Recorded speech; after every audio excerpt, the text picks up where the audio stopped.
Baik, kita mulai. Saya Jaka Saud Ahmad akan bahas materi barisan dan teori tak terhingga. Pertama, kita perlu mengetahui apa yang disebut dengan barisan. Barisan adalah rangkaian bilangan yang tersusun dalam urutan atau pola tertentu yang dapat dinotasikan sebagai berikut, yaitu A1, A2, A3, A4, A5, dan seterusnya, ataupun A pada suku ke N dalam kurung awal. Dari suatu barisan dapat diketahui polanya. Misalkan saja barisan 1/2, 2/3, 3/4, 4/5, dan seterusnya memiliki pola yaitu n plus 1. Misalkan saja pada suku ke-1 yaitu 1 dimasukkan sebagai n dan n plus 1 yaitu sebagai 2. Dan kemudian pada barisan min 2/3, 3/9, min 4/27, dan 5/81 dan seterusnya memiliki pola yaitu min 1 pangkat n dikali n plus 1 per 3 pangkat n. Barisan-barisan tersebut tidak terlihat memiliki bilangan akhir, sehingga dapat disebut sebagai barisan tak terhingga. Konvergensi barisan tak terhingga.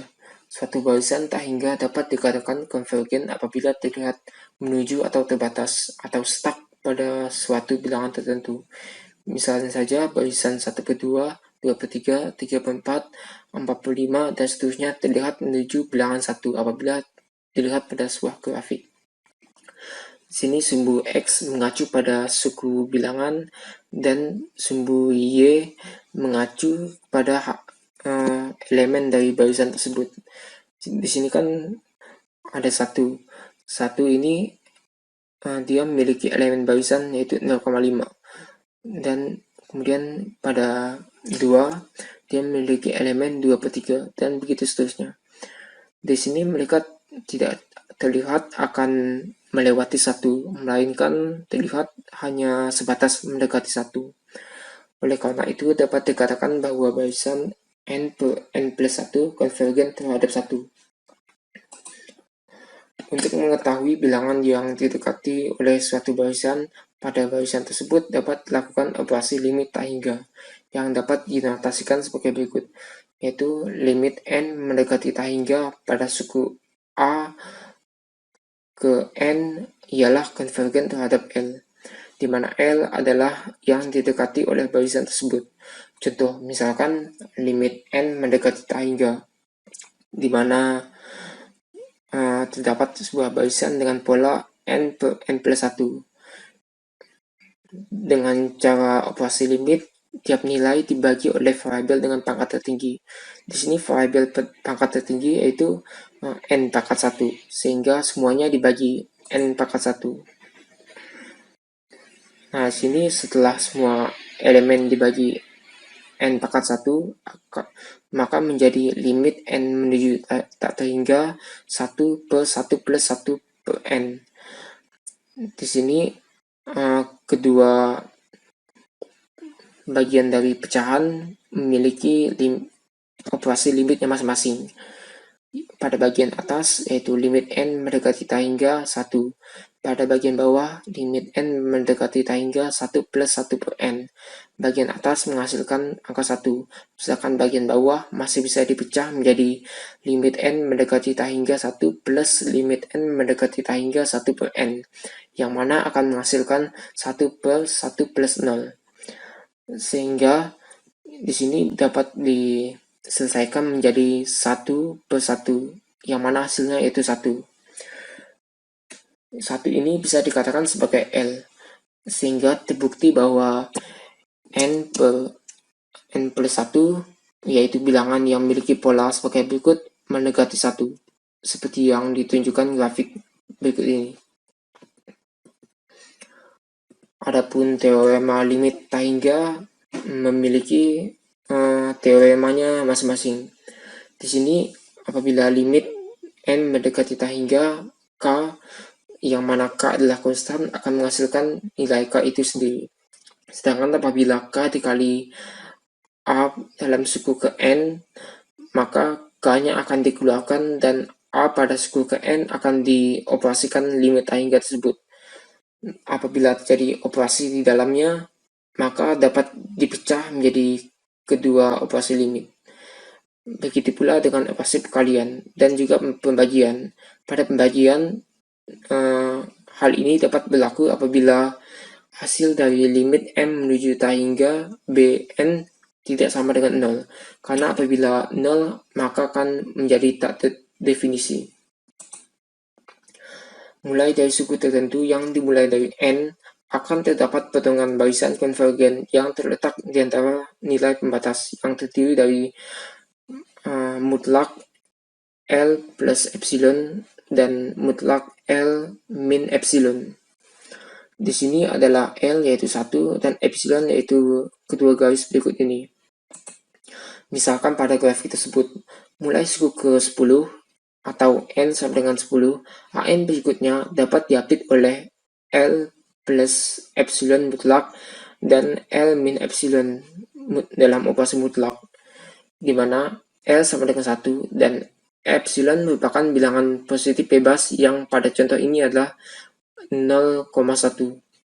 Jika epsilon dipilih semakin kecil, maka nilai n akan semakin jauh atau semakin besar pula, sehingga dapat didefinisikan sebagai berikut. N tidak kurang dari n besar, sehingga menghasilkan dalam mutlak AN min L kurang dari epsilon. Jadi kalau kita misalkan n-nya yaitu n besarnya yaitu 25, maka epsilonnya akan semakin kecil pembatasnya, dan hasilnya pun tidak akan melewati epsilon tersebut. Divergensi barisan tak terhingga. Balikan dengan konvergensi, suatu barisan tak terhingga dikatakan divergen apabila terlihat menjauhi bilangan tertentu serta hasil limitnya tidak terdefinisi. Contohnya ialah barisan min 1 pangkat n. Di sini bisa terlihat kalau hasil dari elemen-elemen barisan tersebut seakan menjauhi satu sama lain dan tidak mendekati satu bilangan tertentu. Dan kemudian kita masuk ke materi deret. Deret adalah penjumlahan suatu suku-suku bilangan yang berurutan, yaitu dapat dinotasikan sebagai berikut. A suku A urutan ke-1 plus A2 plus A3 plus A4 plus dan seterusnya hingga A sampai ke suku ke K, atau sigma N sama dengan 1 hingga K A pada suku ke N. Apabila K mendekati tak hingga, maka deret menjadi tidak berujung dan disebut sebagai deret tak terhingga. Untuk mencari hasil dari deret tak terhingga secara langsung akan sangat sulit, sehingga setiap suku deret akan dijumlahkan terlebih dahulu untuk membentuk satu barisan, dan kemudian hasilnya akan didapatkan melalui konvergensi barisan tersebut bila ada. Pada misalkan suku pertama, dia kan jumlahnya yaitu S1, lalu S2 yaitu jumlah suku pertama hingga suku kedua, S3 yaitu jumlah suku pertama hingga suku ketiga, dan Sn yaitu jumlah suku pertama sampai ke suku ke N. Sehingga Sn ini dapat merupakan sebuah barisan yaitu S1, S2, S3 dan seterusnya. Dan dari barisan ini kita bisa mendapatkan jumlahnya secara tidak langsung dengan menemukan konvergensi yang ada melalui operasi limit tak terhingga Sn.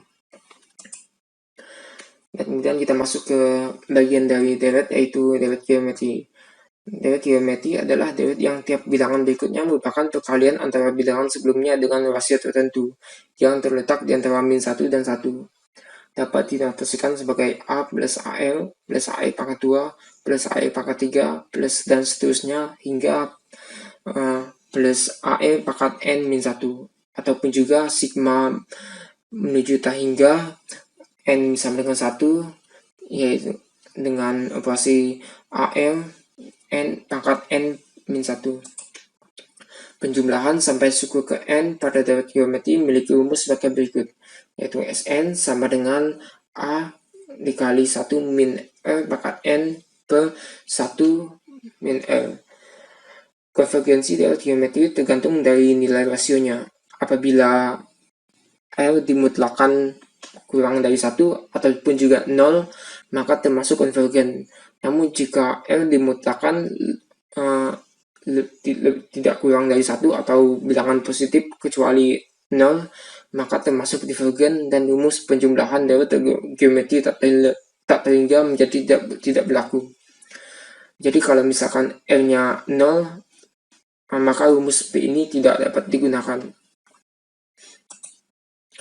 Sehingga rumus deret geometri dengan suku tak terhingga bisa didapatkan sebagai berikut, yaitu limit n menuju tak hingga n sama dengan limit n menuju tak hingga, yaitu rumus sebagai berikut: A dikali 1 min R pangkat n per 1 min R sama dengan limit n mendekati tak hingga A min A kali R pangkat n per 1 min R, dimana tak hingganya kita substitusikan ke n dan dapat dioperasikan sebagai berikut. Di sini kita bisa pecah menjadi limit n menuju tak hingga A per 1 min R min limit n menuju tak hingga A R pangkat n per 1 min R. Di sini karena tidak ada variabel n, maka bisa dianggap sebagai konstanta dan bisa dikeluarkan, yaitu menjadi A per 1 min R min A per 1 min R dikali limit n menuju tak hingga dikali n pangkat n. Oleh karena rasio terletak di antara min 1 dan 1 atau bilangan pecahan di antaranya, maka rasio pangkat n dengan n menuju limit tak terhingga akan semakin kecil dan mendekati 0, sehingga rumus deret geometri tak terhingga adalah S tak hingga sama dengan A per 1 min R. Jadi dari menurunkan rumus ini dengan metode limit tak hingga bisa didapatkan deret geometri menuju tak hingga. Misalkan ada sebuah deret geometri sebagai berikut. Carilah hasil penjumlahan deret geometri tak terhingga 5 min 10 per 3 plus 20 per 9 min 40 per 27 plus sampai seterusnya. Pertama kita cari rasio deret geometri tersebut. Bisa didapatkan dengan cara sebagai berikut, yaitu L sama dengan A kali M per A, yaitu di sini A dikali rasionya yaitu pada suku kedua. Jadi kita substitusikan suku kedua ke bagian atas dan A yaitu suku pertama kita substitusikan ke bagian bawah hingga rasionya didapatkan min 2 per 3. Kemudian barulah didapatkan hasil penjumlahan deret geometri tak terhingga dengan memasukkan rumusnya, yaitu S tak terhingga sama dengan A per 1 min R dan didapatkanlah 3. Sehingga deret geometri berikut ini konvergen terhadap nilai 3. Bisa dilihat di grafik sebagai berikut. Ada yang disebut dengan deret harmonik. Deret harmonik yaitu sigma menuju tak hingga n sama dengan 1 dengan operasi 1 per n. Di sini menghasilkan sebuah deret yaitu 1 plus setengah plus 1 per 3 plus seperempat dan seterusnya. Deret geometrik sekilas terlihat konvergen karena elemennya mendekati 0. Namun dengan metode penjumlahan tertentu menyebabkan deret harmonik dikatakan divergen karena hasil penjumlahan tidak terhingga besarnya. Di sini kita kan penjumlahannya biasanya kan 1 per 1 ya, 1 plus setengah plus per 3 plus seperempat. Namun juga sah-sah saja apabila menjumlahkannya dengan cara berikut ini, yaitu 1 plus 1/2 plus dalam kurung yang mana akan didahulukan terlebih dahulu 1 per 3 plus 1 per 4 plus dalam kurung 1 per 5 plus sampai 1 per 8, yang mana akan menghasilkan 1 plus setengah plus setengah plus setengah plus setengah, yang tentu saja hasilnya akan lebih besar daripada kita menjumlahkan 1 per 1. Berlaku pula teorema kelinearan deret. Jika sigma menuju tak hingga n sama dengan 1 dengan operasi A pada suku ke n dan sigma menuju tak hingga n sama dengan 1 dengan operasi B pada suku ke n, konvergen serta C adalah konstanta, maka berlaku sebagai berikut, yaitu aturan pertama, sigma menuju tak hingga n sama dengan 1 C, di mana C adalah konstanta, dikali A pada suku ke N, yaitu C-nya bisa dikeluarkan. Dan pada aturan kedua, sigma menuju tak hingga N sama dengan 1 dengan operasi A pada suku ke N plus minus B pada suku ke N, maka operasi yang pada aturan ini dapat dipecahkan pula menjadi sebagai berikut. Kita dapat menguji satu deret positif dengan metode integral. Pada deret dengan elemen-elemen positif dapat dilakukan uji integral untuk menentukan apakah deret tersebut konvergen atau tidak. Suatu deret, yaitu sigma menuju tak hingga N sama dengan 1 pada operasi A suku ke N dapat dijadikan sebuah fungsi Fn apabila memungkinkan. Jika Fn merupakan fungsi kontinu, positif, dan menurun serta integral tak wajarnya adalah konvergen, maka deret tersebut termasuk konvergen. Maksud dari fungsi kontinu, positif, dan menurun itu seperti melengkung ke bawah, misalkan. Sehingga berlaku aturan-aturan sebagai berikut dengan anggapan X sama dengan N. Pada aturan pertama, jika integral 1 sampai tak hingga fx dx konvergen, maka sigma menuju tak hingga N sama dengan 1 dengan operasi A pada suku ke N ialah konvergen juga. Begitu pula jika integral fx ini yaitu divergen, integral tak wajarnya itu divergen, maka sigma menuju tak hingga N sama dengan 1 dengan operasi A pada suku N, ia juga divergen. Tentukan apakah deret sigma menuju tak hingga dengan N-1 dengan operasi 1 per N pangkat 2 plus 1 termasuk konvergen. Di sini kita bisa mengumpamakan N sebagai X. Pada 1 per X pangkat 2 plus 1, kita bisa memasukkannya ke dalam integral tak wajar. 1 menuju tak hingga 1 per X pangkat 2 plus 1 dx. Dengan operasi integral tak wajar, kita bisa melakukannya sebagai berikut.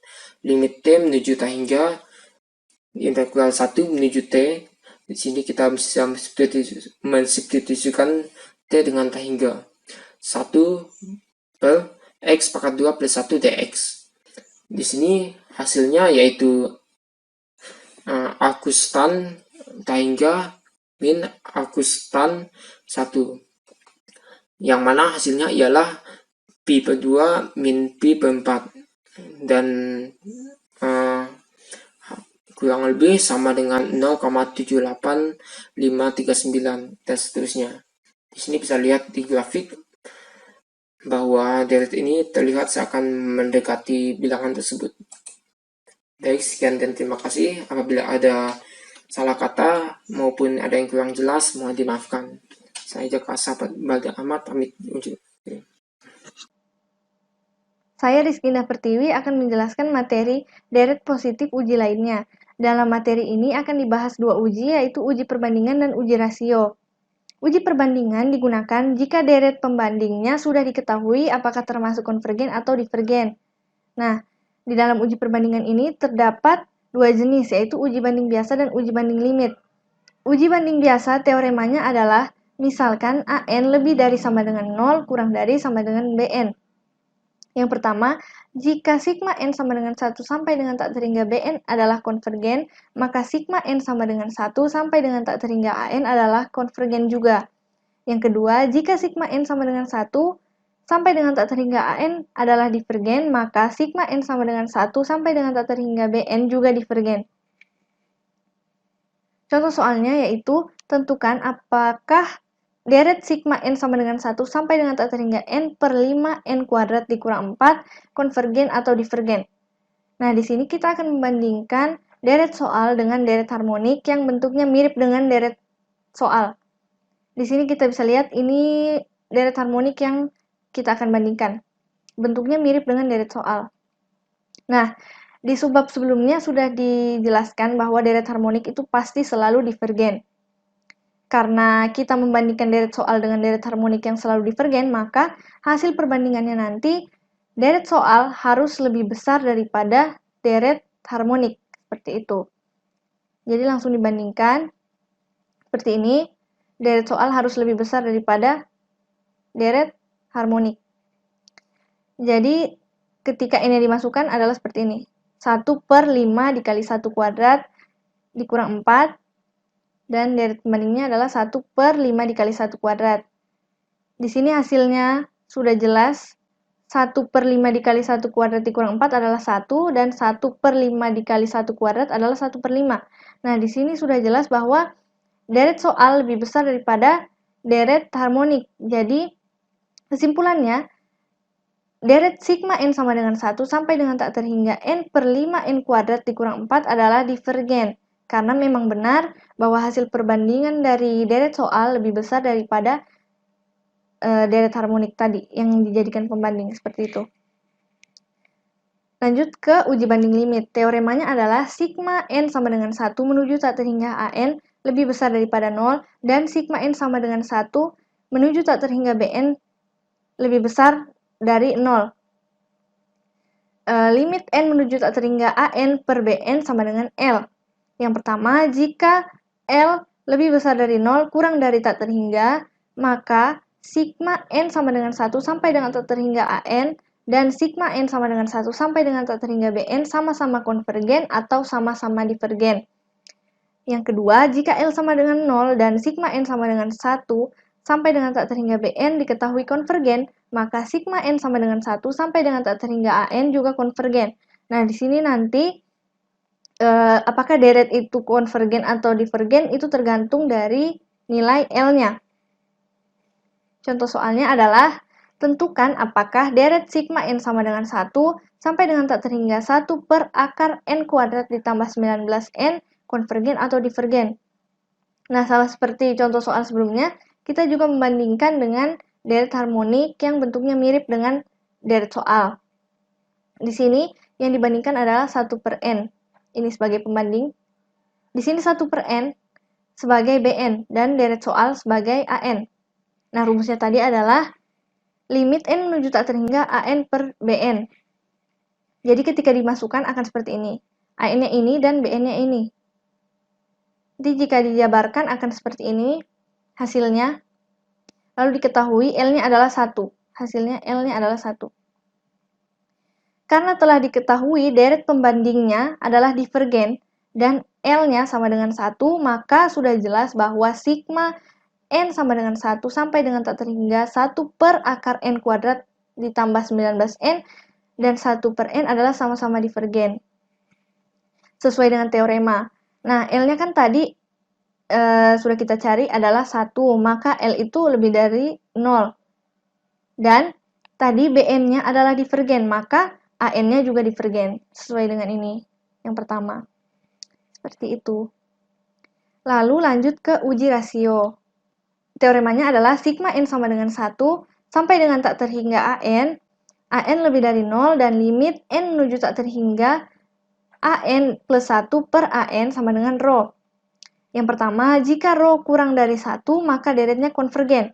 Yang kedua, jika rho lebih dari 1, maka deretnya divergen. Dan yang ketiga, jika rho sama dengan 1, maka tidak ada kesimpulan atau tidak ada kepastian.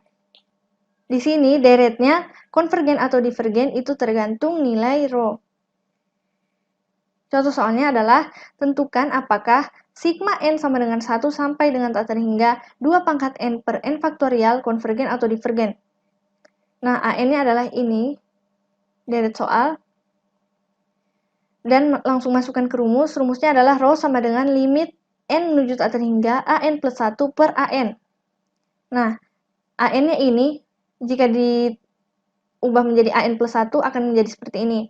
Lalu per an. Maka an-nya ini ditulis di bawah.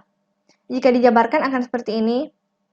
N faktorial dikali dengan 2 pangkat n plus 1 dan 2 pangkat n akan dikali dengan n plus 1 faktorial, seperti ini. Lalu hasilnya akan menjadi seperti ini. Nah, diketahui rho-nya adalah 0. Karena rho-nya adalah 0 atau rho kurang dari 1, maka deretnya adalah konvergen, sesuai dengan teorema tadi. Rho-nya adalah 0, maka rho itu adalah kurang dari 1. Deretnya konvergen, seperti itu. Lalu, lanjut ke materi deret berganti tanda. Deret berganti tanda ini adalah deret yang bentuknya A1 dikurang A2 ditambah A3 dikurang A4 dan seterusnya. Bentuknya seperti ini. Nah, di sini, di dalam materi ini akan dibahas 3 uji, yaitu yang pertama, uji deret berganti tanda, uji konvergensi mutlak, dan uji rasio mutlak. Saya akan menjelaskan terlebih dahulu uji deret berganti tanda. Teoremanya adalah deret berganti tanda dari A1 dikurang A2 ditambah A3 dikurang A4 konvergen jika AN lebih besar dari AN plus 1 lebih besar dari 0. Yang kedua, limit N menuju tak terhingga AN sama dengan 0. Lebih lanjut, untuk menaksir jumlah deret dengan Sn, maka mutlak S dikurang Sn kurang dari sama dengan AN plus 1. Contoh soalnya yaitu diminta untuk mencari apakah deret harmonik 1 per 1 faktorial dikurang 1 per 2 faktorial ditambah 1 per 3 faktorial dikurang 1 per 4 faktorial dan seterusnya adalah konvergen. Yang kedua adalah menghitung taksiran jumlah deret S5 dan taksiran kesalahannya. Nah, untuk mencari apakah deret harmonik ini adalah konvergen, kita harus memenuhi syarat-syarat yang ada di teorema tadi. Langsung saja kita buktikan. Syarat pertamanya adalah AN harus lebih besar daripada AN plus 1, di mana AN-nya adalah 1 per 1 faktorial. Nah, di sini seperti ini, perbandingannya akan seperti ini. Jadi, AN-nya sudah jelas lebih besar daripada AN plus 1. Jadi, terbukti syarat pertama sudah terpenuhi. Syarat kedua, limit N menuju tak terhingga AN sama dengan 0. Nah, di sini hasilnya sama dengan 0 ya, sudah terpenuhi.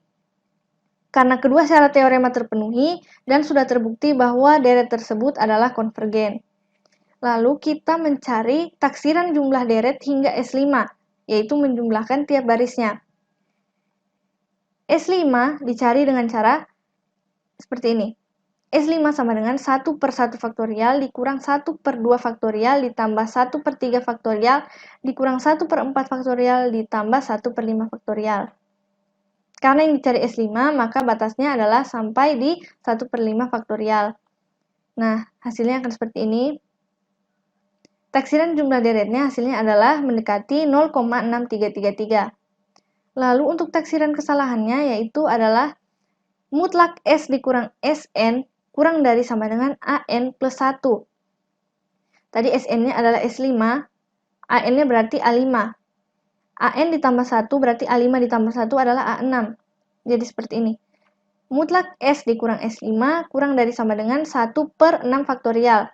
Sama dengan 1 per 720 mendekati 0,0014. Seperti itu. Kemudian ada uji konvergensi mutlak. Teoremanya yaitu jika sigma mutlak UN konvergen, maka UN juga konvergen. Lanjut yaitu uji rasio mutlak. Teoremanya adalah sigma mutlak UN adalah deret yang lebih besar dari 0 dan limit N menuju tak hingga mutlak UN ditambah 1 per mutlak UN sama dengan rho. Sama seperti uji rasio pada pembahasan sebelumnya. Di sini hasil konvergen atau divergennya ditentukan dari rho. Jadi yang pertama, jika rho kurang dari 1, maka deretnya konvergen mutlak. Yang kedua, jika rho lebih dari 1, maka deretnya divergen. Dan yang ketiga, jika rho sama dengan 1, maka tidak ada kepastian. Contoh soalnya adalah seperti ini.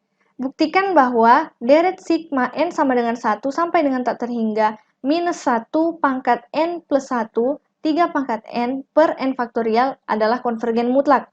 Nah, langsung masukkan ke rumus yang ini ya. Limit N menuju tak terhingga mutlak UN plus 1 per mutlak UN sama dengan limit N menuju tak terhingga, dimasukkan saja UN-nya adalah ini, maka UN plus 1-nya adalah 3 pangkat N plus 1 per N plus 1 faktorial, per UN-nya dimasukkan 3 pangkat N per N faktorial. Dijabarkan akan seperti ini, limit N menuju tak terhingga mutlak 3 pangkat N plus 1 per N plus 1 faktorial dikali mutlak N faktorial per 3 pangkat N. Hasilnya nanti akan seperti ini. Nah, ini rho-nya adalah 0. Dari uji rasio mutlak dapat disimpulkan bahwa deret sigma n sama dengan 1 sampai dengan tak terhingga minus 1 pangkat n plus 1, 3 pangkat n per n faktorial adalah konvergen mutlak, sesuai dengan teorema. Karena rho-nya adalah 0, berarti rho kurang dari 1, maka deretnya adalah konvergen mutlak, jadi terbukti. Lalu masuk ke materi deret pangkat. Deret pangkat adalah deret yang berbentuk sigma n sama dengan 0 sampai dengan tak terhingga an x pangkat n sama dengan a ditambah a1x ditambah a2x pangkat 2 ditambah a3x pangkat 3 dan seterusnya, dengan an merupakan elemen dari bilangan real. Teoremanya adalah himpunan selang kekonvergenan dari sigma an x pangkat n adalah salah satu dari 3 kemungkinan. Yang pertama, himpunan 0, yang kedua, himpunan bilangan minus real sampai bilangan real dengan salah satu titik ujungnya atau kedua ujungnya. Yang ketiga adalah seluruh garis real.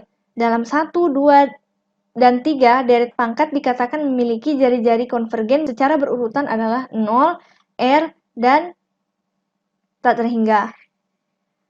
Contoh soalnya adalah tentukan selang kekonvergenan dari deret sigma n sama dengan 1 sampai dengan tak terhingga x pangkat n per n faktorial. Nah, di sini kita menggunakan uji rasio mutlak dengan rumus limit n menuju tak terhingga mutlak un plus 1 per un.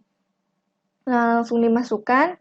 Seperti ini jadinya jika dimasukkan. Un-nya adalah ini, maka un plus 1-nya adalah seperti ini. Jika dijabarkan akan seperti ini, seperti yang contoh soal sebelumnya. Dan diketahui bahwa hasilnya adalah 0, maka dia adalah konvergen. Berapapun x-nya, maka jawabannya tetap 0 karena dia akan dibagi tak terhingga. Jadi, selang kekonvergenannya adalah x elemen bilangan real. Seperti itu. Demikian yang dapat saya jelaskan. Apabila ada salah kata, mohon dimaafkan. Saya akhiri. Wassalamualaikum warahmatullahi wabarakatuh. Perkenalkan, saya Sylvia Helmi Nurjana. Di sini saya akan menjelaskan operasi pada deret pangkat. Misalkan fungsi Sx adalah jumlah dari deret pada interval I, maka fungsi Sx itu sama dengan A0 ditambah A1x ditambah A2x kuadrat dan seterusnya. Karena ini merupakan deret tak hingga. Jika x bagian dari I, maka rumus yang pertama didapat yaitu menggunakan operasi deret pangkat dengan penurunan, maka didapat A1 plus 2A2x plus 3A 3x kuadrat dan seterusnya. Kemudian menggunakan integral akan didapat rumus seperti berikut. Selanjutnya contoh soal. Temukan deret pangkat dari 1 per 1 min x sama dengan 1 plus x kuadrat plus x pangkat 3 dan seterusnya. Yang pertama kita akan menggunakan rumus penurunan.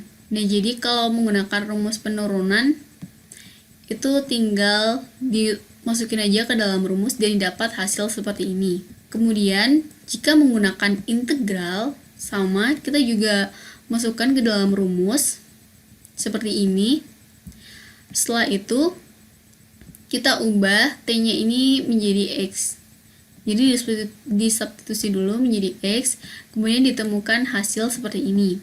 Nah, setelah itu x-nya ini dirubah menjadi min x dan dikalikan kedua sisinya menggunakan dengan min 1 untuk menghilangkan minus pada ln ini, sehingga didapat hasil akhir seperti ini. Contoh soal yang kedua, temukan deret pangkat dari tan min 1x. Perlu diingat bahwa rumusnya adalah seperti ini, kemudian di mana tan min 1x itu integral dari ini. Dan kita akan mensubstitusi min t kuadrat sama dengan x.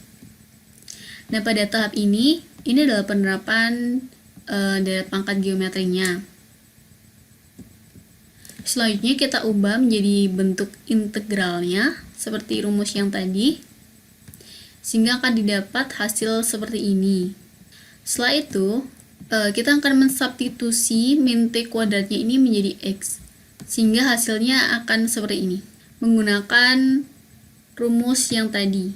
Jadi patokannya adalah rumus integral yang tadi itu. Nah, selanjutnya misalkan fungsi fx merupakan sigma dari an x pangkat n dan gs merupakan sigma dari bn x pangkat n, dengan nilai mutlak X kurang dari R, jika ditambah, kurang, atau dikali, maka fungsinya akan ditambah, dikurang, dan dikali seperti biasa. Contoh soal, temukan deret pangkat dari E pangkat tan min 1X. Nah, jadi rumusnya itu adalah seperti ini. E pangkat U sama dengan 1 plus U plus U kuadrat per 2 faktorial dan seterusnya. Kemudian kita masukkan E tan min 1X itu menjadi seperti ini. Jadi U-nya ini diganti tan min 1. Dan seterusnya seperti ini. Nah, ingat bahwa sebelumnya kita telah mensubstitusi tan min 1X kan. Jadi kita tinggal masukin aja nilainya. Sehingga tinggal dimasukkan aja hasil dari tan min 1X yang tadi itu ke dalam persamaan. Jadi kita ganti tan min 1X ini menjadi sesuai dengan persamaan yang tadi kita dapat. Nah, setelah itu penyebut yang bernilai faktorial ini jumlahkan sehingga hasilnya akan seperti ini. Kemudian hasil akhir yang didapat dari persamaan tak hingga ini adalah seperti ini. Selanjutnya adalah deret Taylor dan Maclaurin. Jadi pertama itu ada rumus tunggal atau rumus unik seperti ini. Kemudian ada rumus deret Taylor dengan sisa. Kemudian ada deret Taylor dengan syarat jika dan hanya jika limit n ini tak hingga fungsi Rn x itu sama dengan 0. Nah, jika A dalam fungsi deret Taylor itu adalah 0, ini adalah 0, maka itu disebut deret Maclaurin. Jadi seperti ini. Jadi kalau A-nya 0 itu jadi deret Maclaurin, tapi kalau A-nya itu tidak sama dengan 0, maka itu disebut deret Taylor. Selanjutnya, contoh soal, temukan deret Maclaurin untuk sin X dan buktikan bahwa deret tersebut menggambarkan sin X untuk semua X. Maka di sini kita perlu mencari penurunan dari fungsi X itu sendiri, dari fungsi X sin X. Kita turunkan sampai seterusnya, sampai tak hingga, ini penurunannya. Kemudian akan dibuat persamaan seperti ini. Jadi menggunakan rumus yang tadi. Nah, uraian deret tersebut itu akan berlaku untuk semua X asal dapat dibuktikan bahwa rumus ini itu sama dengan 0. Oleh karena itu, jadi nilai mutlak dari fungsi pangkat n plus 1x itu sama dengan nilai mutlak dari cos x kurang dari sama dengan 1, atau nilai mutlak sin x kurang dari sama dengan 1. Maka didapat hasil seperti ini. Menurut uji suku ke n diperoleh bahwa limit n tak hingga nilai mutlak x pangkat n plus 1 per faktorial n plus 1 itu sama dengan 0. Nah, jadi dapat dibuktikan bahwa nilai limit ini itu benar sama dengan 0. Selanjutnya deret binomial. Jadi dari rumus binomial diketahui bahwa untuk P bilangan bulat positif, maka berlaku rumus ini.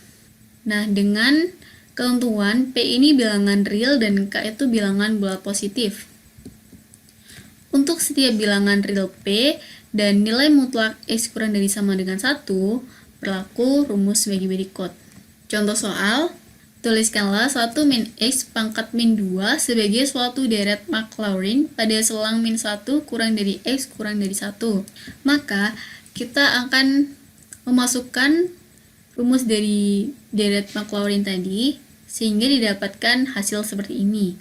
Dan hasilnya ditemukan bahwa 1 min X pangkat min 2 ini sama dengan 1 plus 2X plus 3X kuadrat plus 4X pangkat 3 dan seterusnya. Penaksiran Taylor menjadi fungsi. Jadi, ini merupakan rumus dari Taylor polinomial dengan order 1. P1X sama dengan fungsi A ditambah fungsi turunan A dikali X min A. Jadi, polinomial dengan order 1 itu disimbolkan dengan P1. Grafiknya adalah seperti ini. Contoh soal, temukan P1X berdasarkan A sama dengan 1 untuk fungsi X sama dengan ln X menggunakan penaksiran ln 0,9 dan ln 1,5. Nah, jadi ini diketahui bahwa fx-nya itu sama dengan ln X. Maka turunan dari fx-nya itu 1/X. Nah, di sini kita masukkan nilai A sama dengan 1-nya, jadi F1 ini sama dengan 0 dan turunan dari fx-nya itu sama dengan 1. Sehingga kita masukkan ke dalam rumus polinomial. Jadi seperti ini. Nah, grafiknya apabila digambarkan itu seperti ini. Jadi ini kan P1H-nya didapat X-1. Kemudian diketahui bahwa fx-nya ini sama dengan ln X. Jadi ini fungsi fx-nya yang ini hasil dari Taylor polinomialnya. Nah, kemudian didapat hasil bahwa ln X ini hampir sama dengan X-1. Dan sekarang kita menaksirkan bahwa ln 0,9 hampir sama dengan 0,9 dikurangi 1 sama dengan min 0,1. Dan ln 1,5 hampir sama dengan 1,5 dikurang 1 sama dengan 0,5. Selanjutnya adalah polinomial Taylor dengan order n. Nah, jika tadi itu kan P1, rumusnya adalah yang tadi. Nah, ini P2 rumusnya seperti ini. Nah, jika P-nya itu n, maka rumusnya adalah seperti ini. Contoh soal, temukan P2X berdasarkan A sama dengan 1 untuk fungsi X sama dengan S menggunakan penaksiran ln 0,9 dan ln 1,5. Nah, kemudian kita catat bahwa fx-nya itu sama dengan ln X, f turunan pertama X itu sama dengan min 1/X kuadrat. Nah, di sini f turunan pertama dari 1 adalah 1 dan f turunan kedua X adalah min 1. Sehingga kalau dimasukkan hasilnya akan seperti ini. Jadi fa-nya ini 0, kemudian ditambah 1 di mana f turunan pertama A itu adalah 1, yang ini. Kemudian X min A itu X min 1 karena A di sini 1. Nah, ini dikurangi setengah. Mengapa dikurangi setengah? Karena di sini fungsi turunan kedua A adalah min 1. Min setengah berarti dikali X min 1 kuadrat. Nah, grafiknya akan digambarkan seperti ini. Maka, dapat ditarik kesimpulan bahwa ln X hampir sama dengan X min 1 dikurangi setengah X min 1 kuadrat. Jadi, ln 0,9 hampir sama dengan 0,9 dikurangi 1 dikurangi setengah kali 0,9 dikurangi 1 kuadrat sama dengan min 0,1050. Kemudian ln 1,5 hampir sama dengan 1,5 dikurangi 1 dikurangi 1/2 kali 1,5 dikurangi 1 kuadrat sama dengan 0,3750. Selanjutnya adalah polinomial Maclaurin. Nah, jadi ini merupakan rumus dari polinomial Maclaurin. Langsung ke contoh soal. Temukan polinomial Maclaurin dengan order n untuk e pangkat 0,2 dan cos 0,2 menggunakan n sama dengan 4. Maka kita cari dulu tabel penurunannya. Nah, selanjutnya diketahui kalau e pangkat x itu hampir sama dengan rumus yang ini. Nah, sedangkan cos x itu hampir sama dengan rumus ini. Nah, kemudian kita masukkan di mana x-nya itu kan e pangkat 0,2. Jadi kita masukkan keseluruhan seperti ini sehingga didapatkan hasil ini. Nah, ini karena n-nya diketahui sama dengan 4, jadi cuma berhenti di pangkat keempat.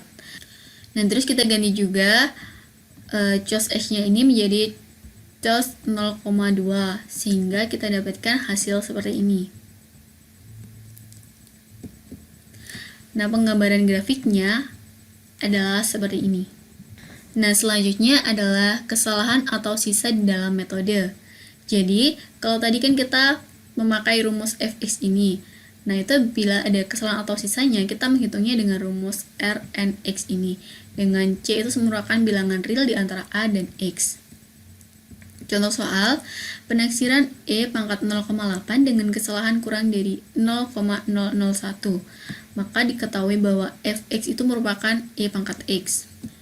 Nah, sekarang kita masukkan ke dalam rumusnya. Jadi fungsinya itu E pangkat C per N plus 1 faktorial. Seperti ini kan.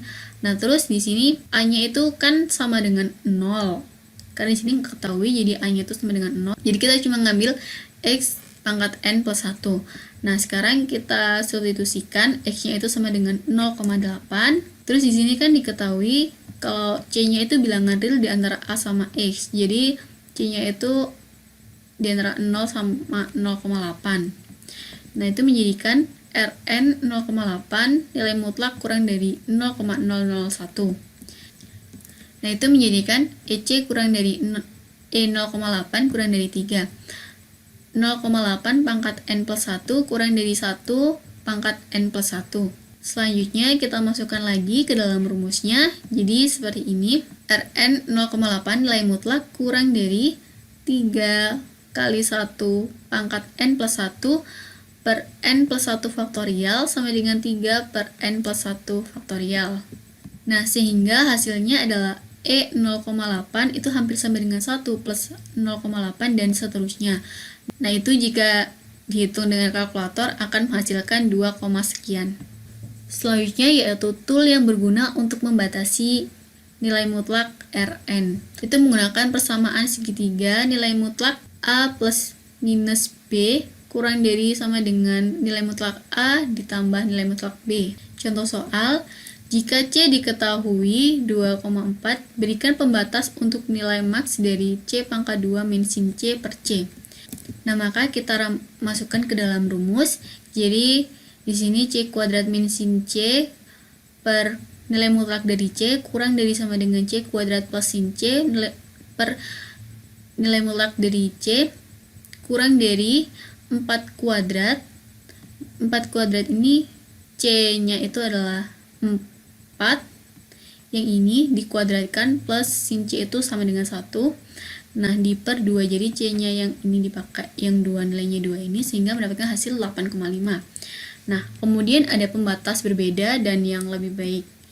Nah, itu menggunakan cara yang sedikit berbeda, yaitu dengan C-nya ini tidak dikuadratkan, jadi C dikurangi sin C per C kurang dari nilai mutlak C plus sin C per C. Nah, ini sama dengan C-nya diketahui yang pertama adalah 4 plus 1 per 2,5 sehingga didapatkan hasil 4,5. Nah, sekian presentasi dari kelompok kami. Apabila ada kesalahan, mohon dimaklumi. Assalamualaikum warahmatullahi wabarakatuh.